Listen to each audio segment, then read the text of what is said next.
Frères et sœurs, que la paix et la grâce de notre Seigneur et Sauveur Jésus-Christ soient avec vous. Ici AWH Redemption Ministries pour notre dévotion matinale pour ce lundi 21 octobre 2024. Toujours dans la mission de vous accompagner journée après journée, matinée après matinée, semaine après semaine, mois après mois, sur le chemin du royaume de Dieu. Car l'essentiel, frères et sœurs, est dans le royaume de Dieu. La force est en Dieu, la consolation est en Dieu, l'abondance est en Dieu, la sagesse est en Dieu et surtout l'espérance, frères et sœurs, est en notre Dieu.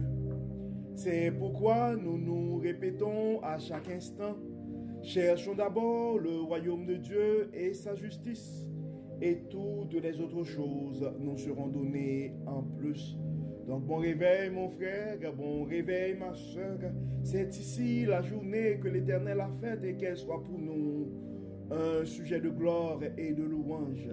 Oui, frères et sœurs, que le nom de l'Éternel soit béni ce matin, que le nom de l'Éternel soit glorifié ce matin, que le nom de notre Dieu soit exalté ce matin, car il nous a fait du bien.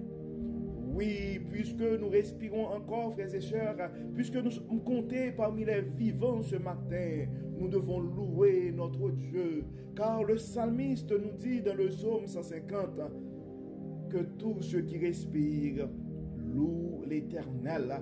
Oui, frères et sœurs, les bontés de l'Éternel ne sont pas épuisées.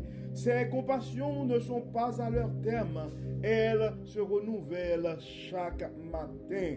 Donc nous pouvons crier haut et fort que la fidélité de notre Dieu est grande, frères et sœurs. C'est une bénédiction de pouvoir nous réveiller ce matin. Et c'est la raison d'être de notre dévotion matinale, car ça nous offre la possibilité d'avoir une journée remplie de la faveur de Dieu. Donc nous cherchons ce matin un réveil avec Dieu, afin que nous puissions avoir une journée remplie de sa bonté. Et en accumulant des journées remplies de la faveur de Dieu, nous allons finir, frères et sœurs, par avoir une année 2024 remplie de sa bonté. D'ailleurs, nous arrivons un peu à la dernière portion de l'année. C'est le dernier trimestre et nous sommes déjà rendus au 21 octobre.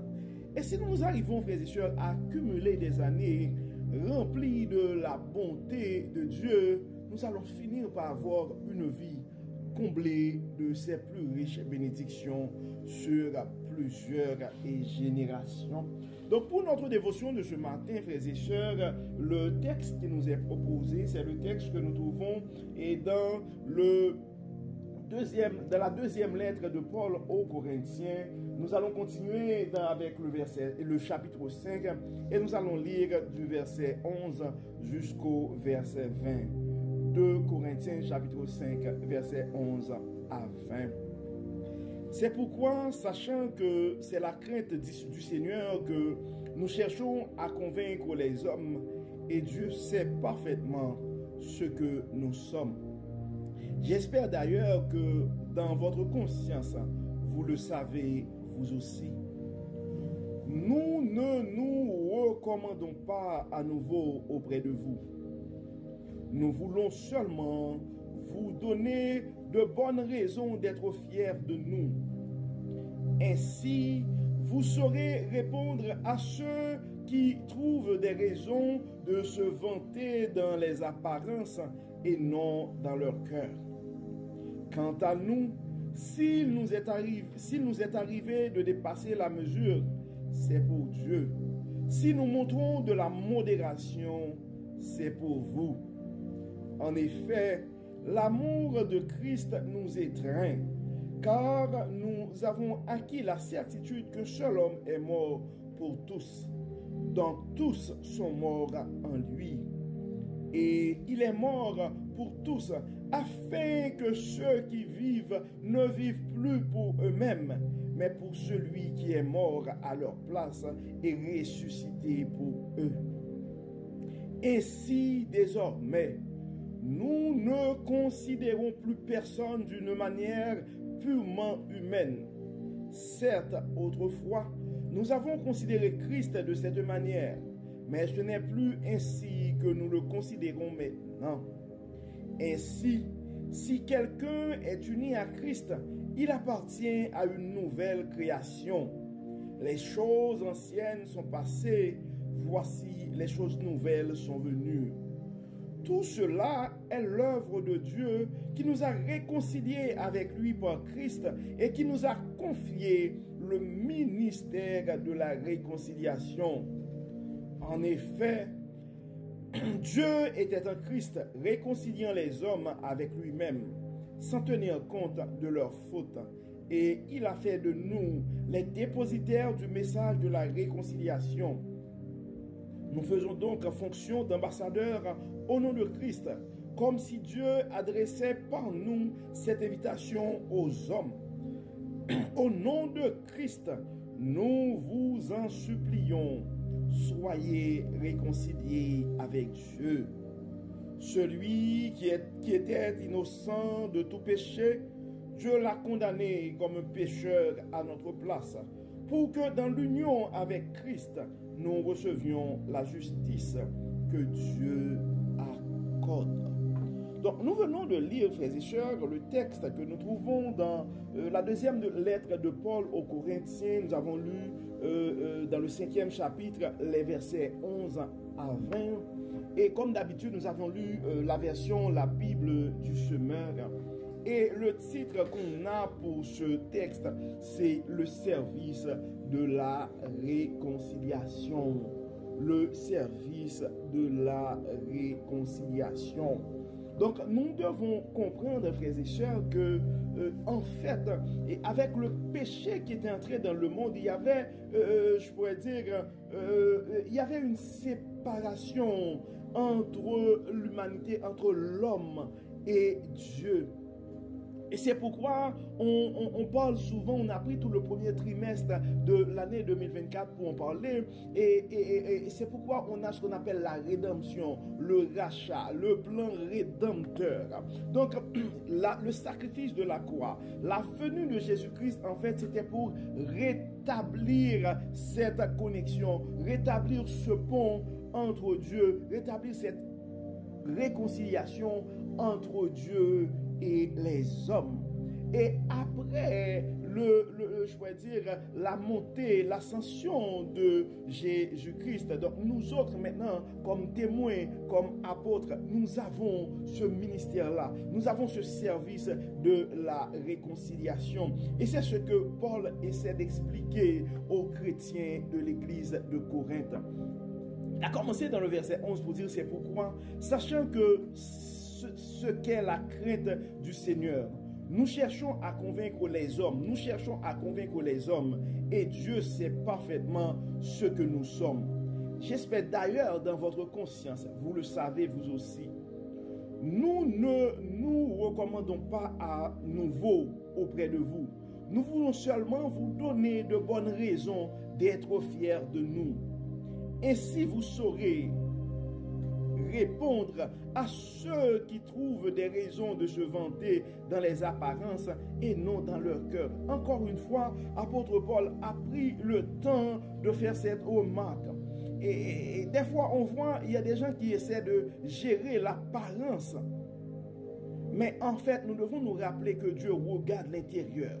Dieu ne regarde pas l'amour qui est sur le visage, mais Dieu regarde l'amour qui est dans le cœur. Dieu ne regarde pas la fidélité que nous essayons de vendre en présence des gens, mais Dieu veut voir aussi la fidélité dans l'absence des gens. Donc, soyons réels. Et c'est pourquoi la parole nous dit Dieu est esprit. Et il faut que ceux qui l'adorent en esprit et en vérité. Ainsi, vous saurez répondre à ceux qui se trouvent des raisons de se vanter dans les apparences et non dans leur cœur.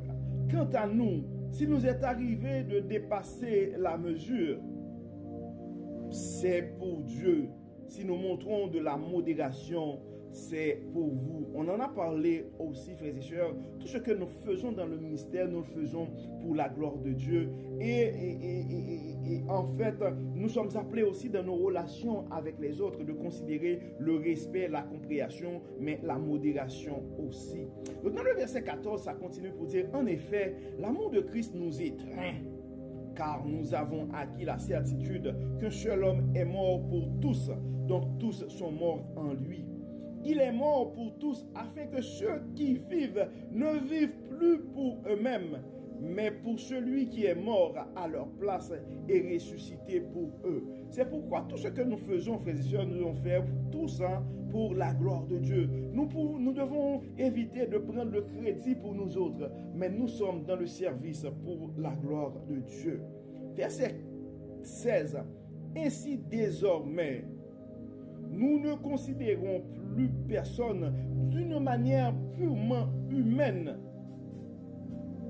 C'est autrefois que nous avons considéré Christ de cette manière, mais ce n'est plus ainsi que nous le considérons maintenant. C'est très important de comprendre cet aspect, frères et sœurs, et dans le verset 16. Ainsi désormais, nous ne considérons plus personne d'une manière purement humaine. C'est pourquoi souvent, nous prenons le temps de répéter ici, frères et sœurs, dans ce micro, et notre bataille a une dimension spirituelle. Notre vie aussi a une dimension spirituelle que nous ne devons pas négliger. C'est pourquoi ce n'est pas négligeable la présence du Saint-Esprit en nous et nous devons faire un effort pour garder le Saint-Esprit de Dieu vivant en nous, parce que c'est ce Saint-Esprit qui nous donne la dimension spirituelle, qui nous permet d'aller au-delà de notre dimension purement humaine. C'est pourquoi l'apôtre Paul continue dans le verset 17 pour dire, ainsi, si quelqu'un est uni à Christ, puisque Christ est Dieu, c'est pourquoi on parle de union avec Christ. Donc, puisqu'on est uni à Christ, puisqu'on est réconcilié à Dieu, donc si quelqu'un est uni à Christ, il appartient à une nouvelle création. C'est-à-dire qu'une fois que nous sommes unis à Christ, nous sommes réconciliés à Dieu. Effectivement, nous avons notre dimension humaine, mais nous avons une dimension spirituelle aussi. Et nous ne devons pas oublier, frères et sœurs, que nous sommes faits à l'image de Dieu. Donc ainsi, il appartient à une nouvelle création. Les choses anciennes sont passées. Voici les choses nouvelles sont venues. Donc tu dois comprendre ton union avec Christ, mon frère. Ton union avec Christ, ma sœur, te ramène dans une nouvelle dimension. C'est pourquoi on dit les choses anciennes sont passées. Et maintenant les choses sont venues. Les choses nouvelles sont venues. Verset 18, ça continue pour dire, tout cela est l'œuvre de Dieu qui nous a réconciliés avec lui par Christ et qui nous a confié le ministère de la réconciliation. Que nous devons comprendre, frères et sœurs, Jésus-Christ, et à travers sa venue, nous est réconciliés avec Dieu.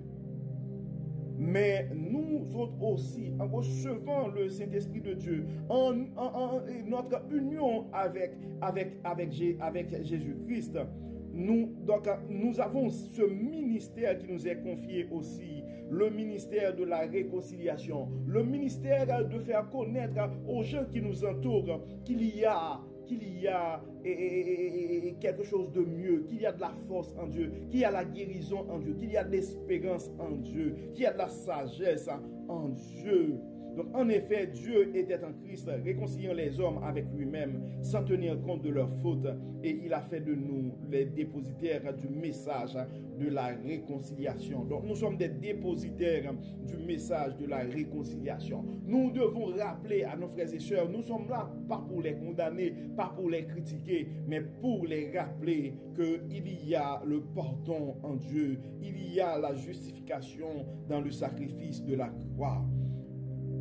Verset 20, et l'apôtre Paul continue pour dire, nous faisons donc fonction d'ambassadeurs au nom de Christ. Donc nous sommes des ambassadeurs du royaume, frères et sœurs. Comme si Dieu adressait par nous cette invitation aux hommes. Dieu adressait par nous cette invitation aux hommes. Donc nous devons partager aux gens qui nous entourent cette invitation de Dieu. Donc la main de Dieu est prête à te prendre. Dieu est prêt à te prendre dans tes bras ce matin, mon frère. Dieu est prêt à te prendre dans tes bras ce matin, ma soeur. Et si tu penses à un frère ou à une soeur qui en fait qui s'était détourné de son parcours du chemin du royaume et sur le chemin du royaume, donc c'est le temps de rappeler à ce frère, c'est le temps de rappeler à cette soeur que Dieu est prêt à l'accepter. Dieu est prêt à l'assister ce matin et encore une fois. Donc le message est le suivant. Au nom de Christ,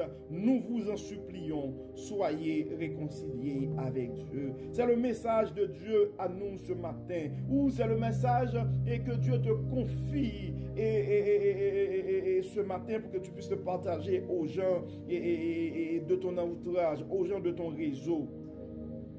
Au nom de Christ, nous vous en supplions, soyez réconciliés avec Dieu. Et dans le verset 21, ça termine pour dire, celui qui était innocent de tout péché, Dieu l'a condamné comme un pécheur à notre place, pour que dans l'union avec Christ, nous recevions la justice que Dieu accorde. Donc le message que nous avons ce matin, c'est que nous avons, dans l'union avec Christ, nous pouvons recevoir la justice que Dieu accorde. Donc ce matin, mon frère, ce matin, ma soeur, tu as cette opportunité, non seulement de te réconcilier avec Dieu, mais tu as cette mission aussi, si c'est déjà fait de ton côté, de partager ce message aux gens qui t'entourent, car la parole nous le dit clairement, nous sommes dépositaires du message de la réconciliation. C'est notre devoir, frères et sœurs, de partager le message de la réconciliation avec Dieu au monde entier. Donc, comme d'habitude, nous allons prier, frères et sœurs, nous allons remercier Dieu pour la manière qu'il n'arrête pas de partager avec nous sa parole. Nous allons intercéder aussi pour nos frères et sœurs qui se sont détournés de leur parcours sur le chemin du royaume, et nous allons demander à Dieu aussi de nous inspirer, de nous aider et à bien jouer notre rôle d'ambassadeur du message de la réconciliation. Prions Dieu. Dieu de bonté, Dieu de miséricorde, nous te disons merci pour ton amour, merci pour ta grâce, merci pour ta fidélité. Merci Seigneur pour la manière que tu n'arrêtes pas de nous révéler ta parole, de nous révéler ta sagesse. Merci Seigneur de nous rappeler que nous sommes des dépositaires du message de la réconciliation. C'est pourquoi ce matin, Dieu clément, malgré nos fautes, malgré nos imperfections, nous nous présentons devant toi non seulement pour te dire pardon, mais pour te remercier, pour te rendre grâce et surtout pour intercéder pour nos frères et sœurs qui ont abandonné le chemin du royaume. Nous te demandons, Dieu clément, de les toucher, de les révéler ta sagesse ce matin et de les rappeler qu'ils ont leur place et que tu es prêt et que notre Dieu est prêt à les recevoir à nouveau sur le chemin du royaume. Dieu clément, nous avons des frères qui en fait sont chutés sur le chemin du royaume et à cause de la maladie. Nous te demandons, Seigneur, de les toucher et de leur donner la guérison qui vient de toi. D'autres sont affaiblis, découragés par d'autres problèmes, sans doute des soucis financiers, des problèmes de famille. Tu les connais, Dieu clément. Nous te demandons de les toucher, de les révéler ton abondance, de les révéler ta sagesse, de les révéler que tu es le Dieu de toute espérance, Dieu de toute bonté. Il y a d'autres qui sont découragés parce qu'ils ont des projets de vie et ils ont des rêves et malgré des efforts déployés, plusieurs essais, ils n'arrivent pas à concrétiser leurs rêves. Dieu de toute puissance, Dieu de toute bonté, Dieu de toute miséricorde, nous demandons, Seigneur, de pouvoir aux besoins de ses frères et sœurs et de les répondre, de les révéler ta sagesse, ta bonté et ta fidélité. Dieu clément, nous remettons entre tes mains aussi les frères et sœurs qui s'engagent dans la propagation de l'évangile, qui s'engagent à vraiment partager et jouer leur rôle d'ambassadeur. Et nous te demandons, Dieu clément, de les fortifier, de les assister et de les inspirer aussi, de les donner du courage afin qu'ils puissent résister aux tentations. Dieu clément, nous remettons cette journée entre tes mains. Nous réclamons tes plus riches bénédictions sur chaque frère, sur chaque sœur qui nous écoute ce matin. Tu connais leurs soucis, tu connais leurs adresses, tu connais leurs préoccupations. Nous réclamons ta guérison pour ceux qui sont malades. Nous réclamons ta bénédiction sur ceux qui sont dans le besoin. Pourvoir aux besoins de nos frères et sœurs qui ont des soucis financiers. Nous demandons, Dieu clément, de poser ta main bénissante sur nos malades. Nous demandons, Seigneur, de révéler ta sagesse aux frères et sœurs qui sont en difficulté et surtout d'accorder ta paix, ta joie et ta sérénité au cœur angoissé. Viens dans nos vies, Dieu clément, prends toute la place. Enlève tout ce qui n'est pas de toi et permets que ton Saint-Esprit soit vivant dans nos vies et que tout soit fait dans nos vies pour la gloire de ton nom. Au nom de Jésus, nous prions. Amen. Amen. Frères et sœurs, nous arrivons au terme de notre dévotion pour ce lundi 21 octobre 2024. Nous espérons que votre âme a été bénie et d'ici là, nous vous souhaitons une excellente journée sous le regard du Dieu Tout-Puissant. Que le Seigneur nous bénisse, que le Seigneur nous accorde sa grâce et sa paix. Au nom de Jésus. Amen. Amen. Encore une fois, bon lundi et à demain.